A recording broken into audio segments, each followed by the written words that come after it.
श्रमण भगवान महावीर स्वामी जी के चरणों में कोटिश वंदन। एक भव अवतारी चर्चा चक्रवर्ती भीष्म प्रतिज्ञाधारी अखंड बाल ब्रह्मचारी आचार्य सम्राट पूज्य श्री जयमल जी महाराज के चरणों में कोटिश वंदन। व्याख्यान वाचस्पति वचन सिद्ध साधक उग्र विहारी आशु कवि 12वें पट्टधर आचार्य प्रभा श्री पार्श्वचंद्र जी महाराज एस जैन समनी मार्ग के प्रारंभ करता अनुपेहा ध्यान प्रणेता प्रवचन प्रभावक मेरे जीवन उद्धारक पूज्य गुरुदेव डॉक्टर श्री पदम चंद्र जी महाराज को वंदन करते हुए सभी गुरु भगवंतों को वंदन करती हूँ। शमनी जी को विवेक वंदना।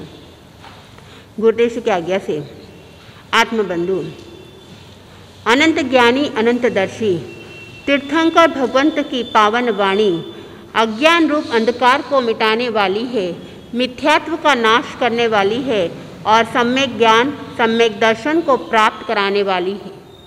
यह सम्यक ज्ञान सम्यक दर्शन आगे बढ़ते हुए वह चारित्र से युक्त होकर साधक केवल ज्ञान केवल दर्शन को प्राप्त कर सकता है। बंधुओं, हर व्यक्ति चाहता है कि इस संसार से मुक्त होना है, आदि व्याधि रोग शोक दुखों से दूर होना है। हर व्यक्ति मुक्ति के पथ पर आगे बढ़ना चाहता है, चाहे आप हो चाहे हम हैं। हर व्यक्ति यही चाहता है और उस दुखों से मुक्त होने के लिए क्या करना है, वहाँ साधक की दृष्टि क्या होनी, यथार्थ होनी है, सम्यक दर्शन को प्राप्त करना है।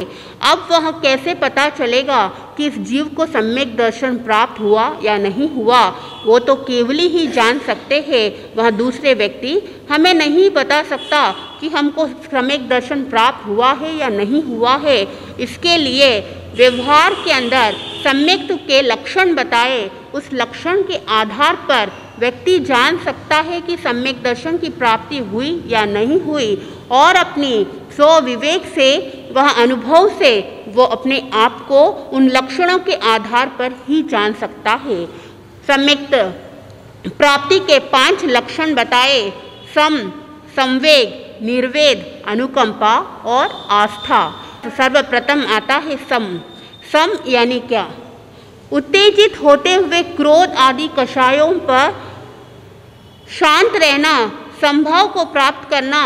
बंधुओं, जहाँ शत्रु मित्र है, शुभ अशुभ पुद्गल है, उसके प्रति संभाव की भावना रखना है। आप सामायिक करते हो, कितने मिनट की सामायिक होती है? एक सामायिक 48 मिनट की होती है। तो क्या 48 मिनट ही वहाँ संभव में रहना? बंधुओं, पुरुष ऑफिस जाते हैं, व्यापार करने के लिए बिजनेस करने के लिए जाते हैं, क्या वहाँ तक ही संभव में रहना? गृहिणी घर के अंदर कार्य करती है, तो क्या वहाँ तक ही संभव में रहना सीमित बताया है? बंधुओं, हर जीव के प्रति संभाव की भावना रखना है। ये जो शुभ और अशुभ कर्म है, ये जीव के ही अपने ही पूर्वकृत कर्म निमित्त बनकर उदय में आते हैं। वहाँ केवल एक निमित्त रहता है और जो अच्छा और बुरा होता है वहाँ पुद्गल का स्वभाव है। हर जीव को यह यथा चिंतन होना कि मैं किसके ऊपर क्यों क्रोध कर रहा हूँ, क्यों राग द्वेष की भावना रख रहा हूँ। बंधुओं, ये जो स्वभाव है, राग द्वेष क्रोध आदि, ये सब किसके स्वभाव है? ये आत्मा का स्वभाव नहीं है, ये तो आत्मा के विभाव दशा है। इस विभाव दशा से मुक्त होकर स्वभाव में आना संभव है। मैं बदलूं संसार नहीं, मैं स्थिर रहूं परिस्थितियों नहीं, यही समता है। बंधुओं, व्हाट्सएप में किसी ने मैसेज भेजा और वह मैसेज सीन हो गया, लेकिन वापस अगर रिप्लाई नहीं आया तो वहाँ क्या हो जाएगा? मन उदास हो जाएगा। इंस्टाग्राम के अंदर पोस्ट किया और उस पोस्ट को किसी ने लाइक अगर नहीं किया तो वहाँ मन उदास हो जाएगा। तो ये असमता है। और वही अगर साधक आत्मा से कनेक्ट हो जाता है, नोटिफिकेशन से नहीं, तो वहाँ समता की भावना हमेशा के लिए रहती है, क्योंकि वह जानता है कि ये जो प्रवृत्ति है, नोटिफिकेशन के बार बार देखेगा कि किसका मैसेज आया किसका नहीं आया। अगर आएगा अच्छा मैसेज आएगा तो अच्छा लगेगा, और अगर मैसेज गलत मैसेज आता है तो वहाँ पर दुख होता है। तो ये जो अच्छा बुरा ये सारी चीज़ें क्या है, जीवन के अंदर वो रोटेट होता ही रहता है, समता से विषमता में चला जाता है। और अगर वही आत्मा से जुड़ा हुआ रहता है, आत्मा से कनेक्टिविटी रहती है, तो वह जानता है कि चाहे किसी टाइप के मैसेज आए या नहीं आए, और अगर आ भी गए तो मेरे को उसमें राग द्वेष की भावना नहीं रखनी। ये मेरी आत्मा का स्वभाव नहीं है। मेरी आत्मा का स्वभाव क्या है, समभाव में रहना है। बंधुओं, ये स्थिति अगर जीवन में आ जाती है तो आप समझ लेना व्यवहार के अंदर आपने सम्यक्त को प्राप्त कर लिया है। बंधु, यहाँ जो साधना साधक करता है, समभाव की साधना या आध्यात्मिक जो साधना होती है, वहाँ खोने के लिए होती है, पाने के लिए नहीं होती है। आप सोचोगे कि कोई भी साधना करते हैं तो वो तो पाने के लिए ही की जाती है, तो फिर खोने के लिए करना ही क्यों।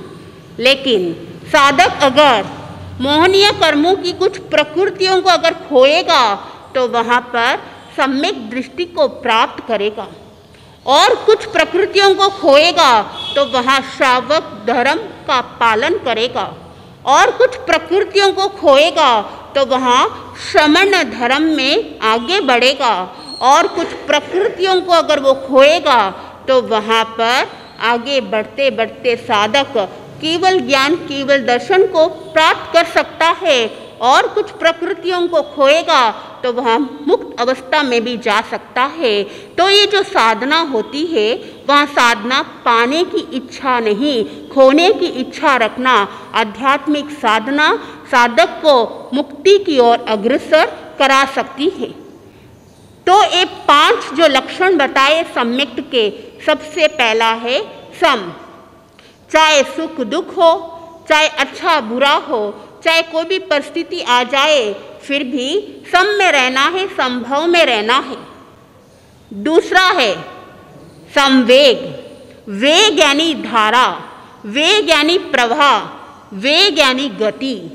इसके साथ में उपसर्ग में सम जुड़ गया है, वह संवेग हो गया, यानी सम्यक दिशा की ओर गति करना। बंधुओं, ये जीव गति करता ही रहता है, क्योंकि ये पुद्गल और वस्तु का स्वभाव है कि वह निरंतर गति करना है। इस शरीर को ही आप ले लीजिए, या शरीर भी क्या करता है, गति करता है। वहाँ पाँवों से चलता है और एक जगह रुक जाता है, वहाँ सोता है, जाग जाता है, तो ये गति चलती ही रहती है। बंधुओं, वेग जो है, यह वेग स्वाभाविक है, निरंतर चलता ही रहता है। आप विचारों का वेग ले लीजिए, एक विचार कुछ और आएगा, कुछ और पल के अंदर विचार बदल जाएंगे, कुछ और पल के अंदर वही विचार की धारा नहीं रहती है, विचार में परिवर्तन आ ही जाता है। और व्यक्ति यहाँ बैठा है, लेकिन उनकी विचार कहाँ पहुँच सकती है, कहीं और तक भी पहुँच सकती है, कहीं और जा सकती है। तो ये विचारों को भी निग्रह करना आवश्यक बताया है साधना के स्तर पर आगे बढ़ने के लिए। बंधुओं, मन का वेग, यह मन भी क्या होता है, भटकता ही रहता है, कभी किस दिशा के अंदर तो कभी किस दिशा के अंदर। अगर एक चीज की प्राप्ति हो जाती है तो भी वहाँ व्यक्ति की लालसा मिटती नहीं है, तो वह मन किसी और पदार्थों को देखेगा तो उसके मन में विचार आएगा कि मेरे को ये लेना है, इसको प्राप्त करना है। तो वह मन का वेग भी क्या है, चंचल है। वहाँ बंदर के समान बताया, जैसे बंदर स्थिर नहीं रहता, कभी एक पेड़ से दूसरे पेड़ पर छलांग लगाता है, तो ये मन की स्थिति भी क्या है, वहाँ एक बिंदु से दूसरे बिंदु, एक स्थान से दूसरे स्थान में वहाँ पर उछलता रहता है। संसार से भयभीत होकर वहाँ एक गति से दूसरे गति के अंदर भ्रमण कर रहा है।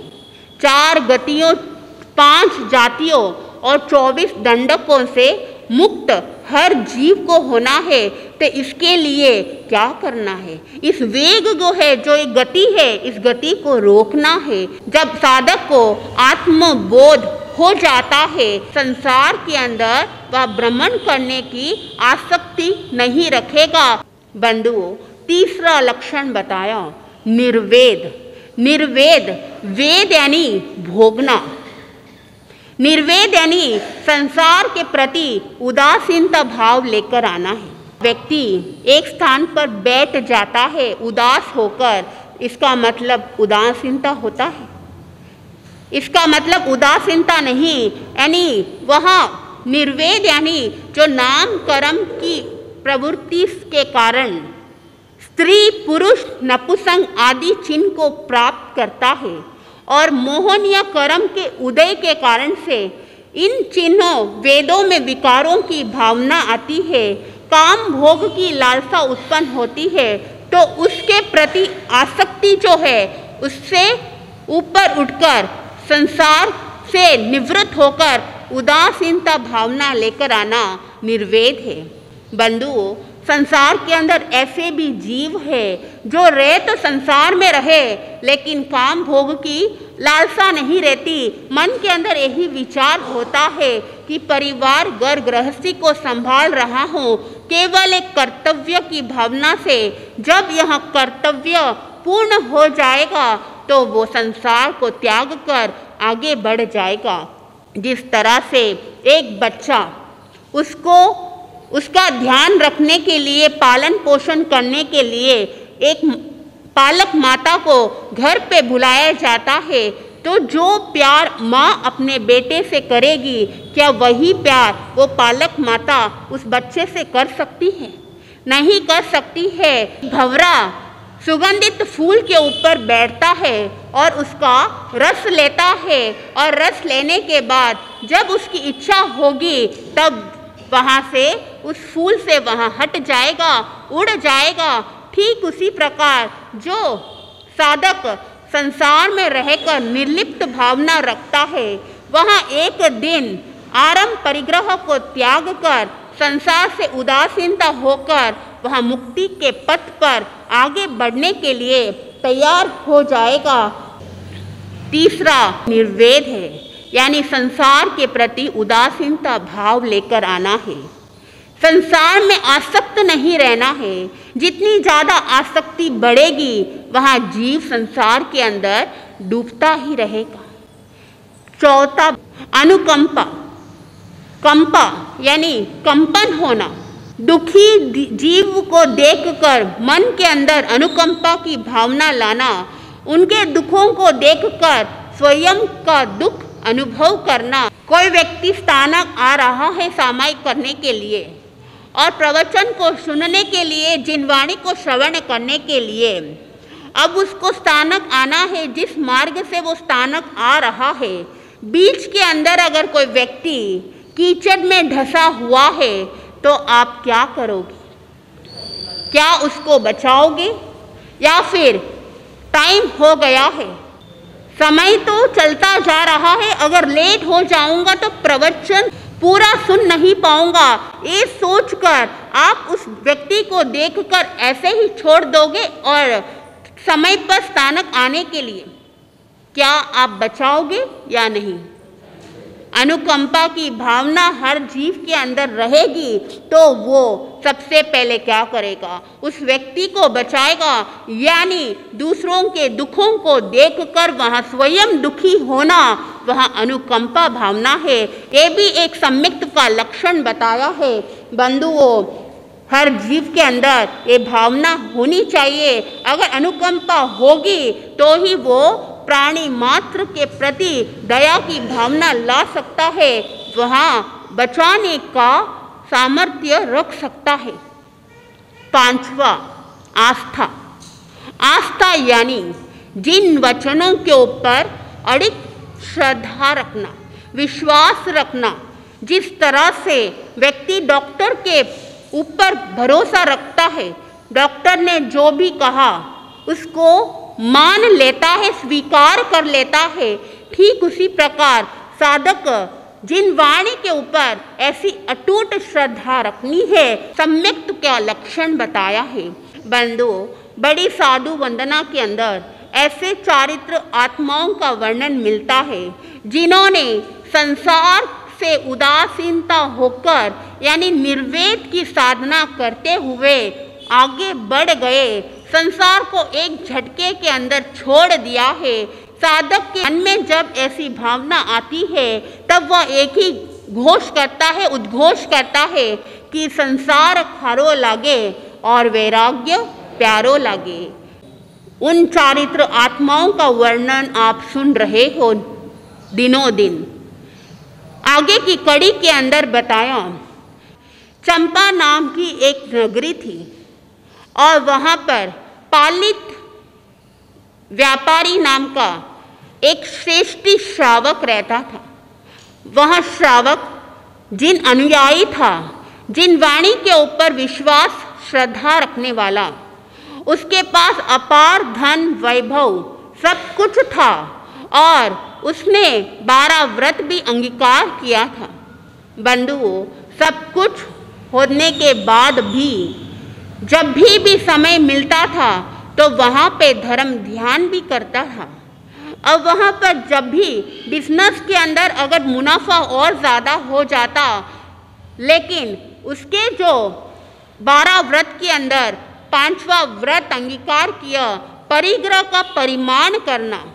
पालित व्यापार भी उस परिग्रह का परिमाण को ध्यान में रखते हुए जब भी बिजनेस के अंदर प्रॉफिट होता था, दान पुण्य कर देता था ताकि वहाँ व्रत के अंदर दोष नहीं लगे और बैलेंस रहे। वहाँ पालित व्यापार समुद्रों के रास्ते से जहाज में माल को भरकर वहाँ लेके जाता था अन्य देश के अंदर और उन माल को खाली करके वापस लौटता था। इस तरह से वहाँ पर व्यापार करता था। एक बार चलते चलते एक पिहुंड नाम के नगर में चला जाता है और वहाँ के जो राजा है, वहाँ का जो श्रेष्ठी है, उस पालित को देखकर बहुत खुश होते क्योंकि वहाँ पे कुशल व्यापारी था, मिलनसार था, स्वभाव बहुत अच्छा था। बंधुओं, जिसका स्वभाव अच्छा रहता है वहाँ हर कोई पसंद करता है बात करना, हर कोई संगत करना अच्छा लगता है और अगर जिसका स्वभाव अच्छा नहीं लगता वह व्यक्ति दूर भागता है। पालित का भी स्वभाव बहुत अच्छा था तो उसके उस व्यवहार को देखकर श्रेष्ठी की कन्या के साथ उसका पाणी ग्रहण करवा दिया, शादी करवा दी। अब शादी होने के बाद समुद्र के रास्ते से ही वहाँ जहाज़ों में माल भरकर लेके जाना एक कहीं समय तक चलता रहा, कहीं वर्षों तक चलता रहा। चलते चलते वहाँ पालित की पत्नी गर्भवती होती है और वहाँ गर्भ पूरा उसी समुद्र में होता है, उसी जहाज में होता है, तो इसलिए उसका जो पुत्र का नाम समुद्रपाल रख दिया। बंधुओं, अब वहाँ पर वापस चंपा नगरी आते हैं। चंपा नगरी आने के बाद वहाँ बालक जैसे जैसे बड़ा होता गया उसको खूब लाड़ प्यार दिया, अपनापन दिया। बंधुओं, बच्चों को अपनापन देना अच्छी बात है, लाड़ प्यार करना अच्छी बात है, लेकिन इतना भी नहीं करना कि वहाँ पर मर्यादा से बाहर हो जाए। अभी बचपन के अंदर जैसे कि बच्चों को लाड़ प्यार मिलता और अगर थोड़ा गुस्सा कोई कर देता है तो वहाँ क्या करेगा? मम्मी को छोड़कर पापा के पास जाएगा।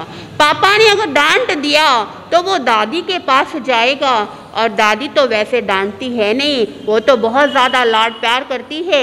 तो बच्चों को समझ आ जाता है कि मेरे को ज़्यादा प्यार यहाँ पर मिलता है, मेरे को कोई डांट नहीं मिलती है। तो वह कुछ भी गलती करता है तो मन के अंदर थोड़ा भी डर नहीं रहता, क्योंकि उसको पता है कि मैं अगर गलती कर भी दूंगा तो मेरे को सपोर्ट करने वाले मेरे दादा दादी है। इसलिए कहते हैं कि अगर गलती करता है उसी समय रोक देना चाहिए, बढ़ावा नहीं देना चाहिए। जैसे जैसे बढ़ावा उनको दोगे वो हाथ से बाहर निकलने में समय नहीं लगता है। बंधुओं, एक लड़का था। वहाँ लड़का जब भी स्कूल जाता तो उस समय उसकी आदत हो गई कि किसी ना किसी वस्तु को चुराना है। कभी पेंसिल लेकर आ जाता, कभी रबर लेकर आ जाता था।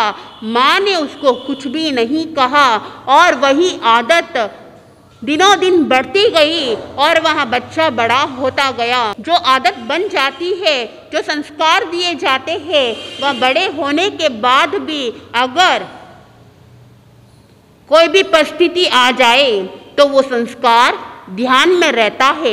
इसलिए बच्चों को अच्छे संस्कार देने की कोशिश करना।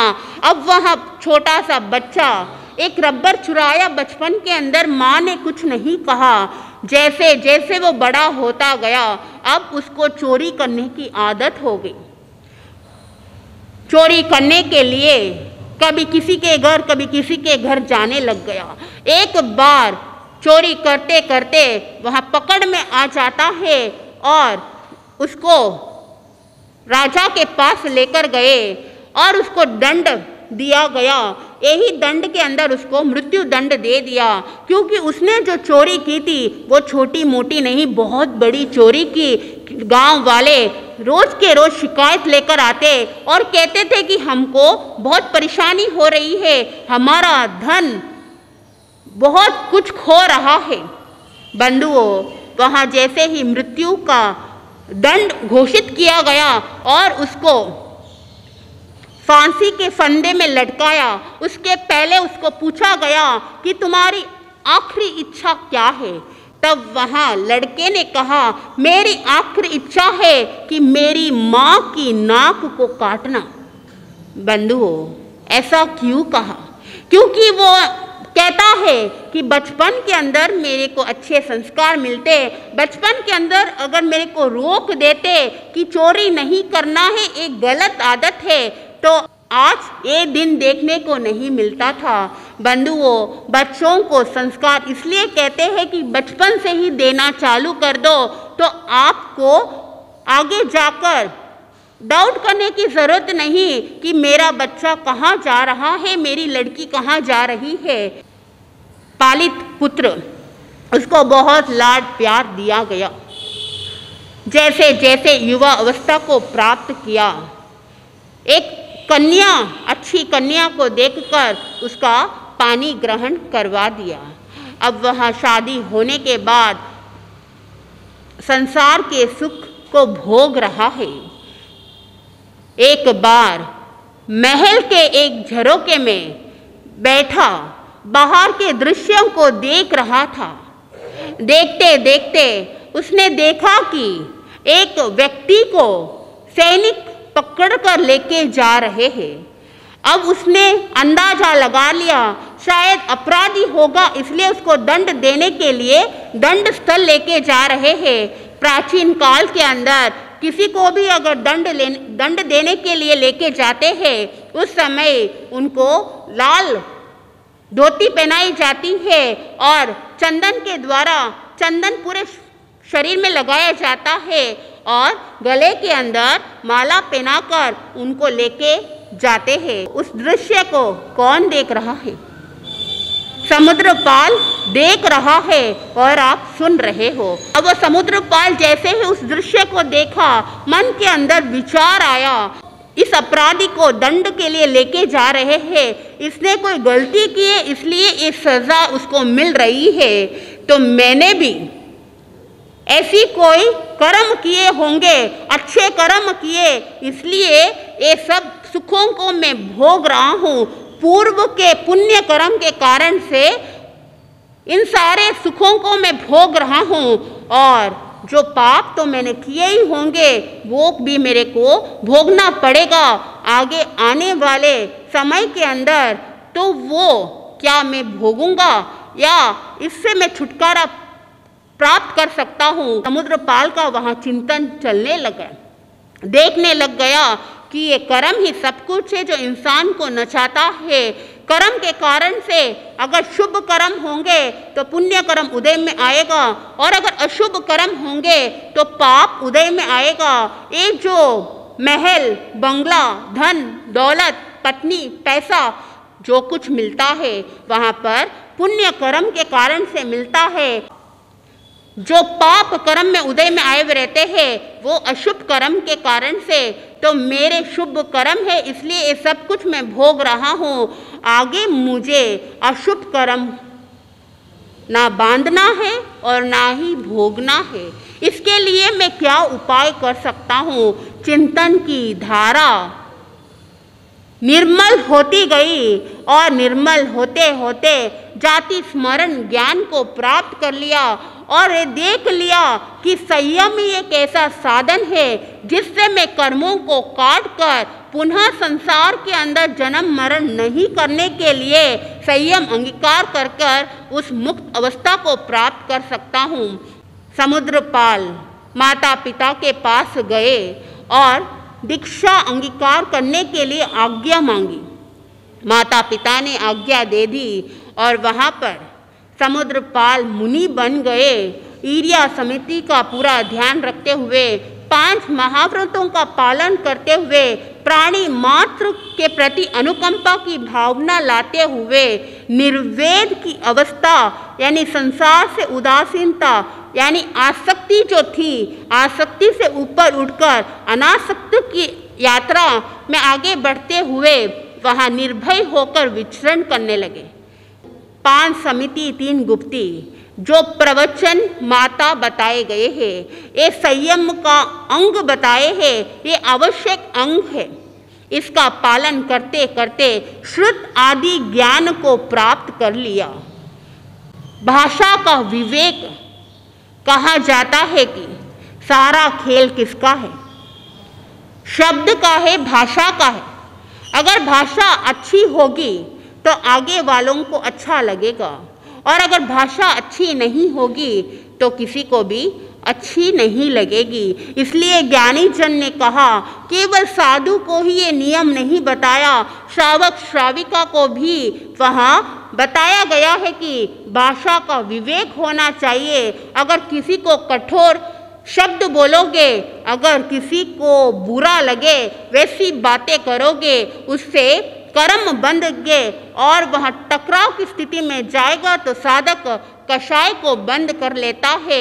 इसलिए भाषा का विवेक होना संभाव की स्थिति में चले गए। इन 5 लक्षणों को उन्होंने धारण किया और जैसे जैसे आगे बढ़ते गए संयम की साधना की ओर, केवल ज्ञान केवल दर्शन की प्राप्ति कर कर मुक्ति को प्राप्त कर लिया यानी मोक्षगामी बन गए। इस तरह से हम इस सम्यक्त के लक्षणों को ध्यान में रखते हुए उन लक्षणों को जीवन में अपनाने का पूरा प्रयत्न करेंगे तो आनंद की प्राप्ति होगी। मैं अपने शब्दों को यहीं पर विराम देती हूँ।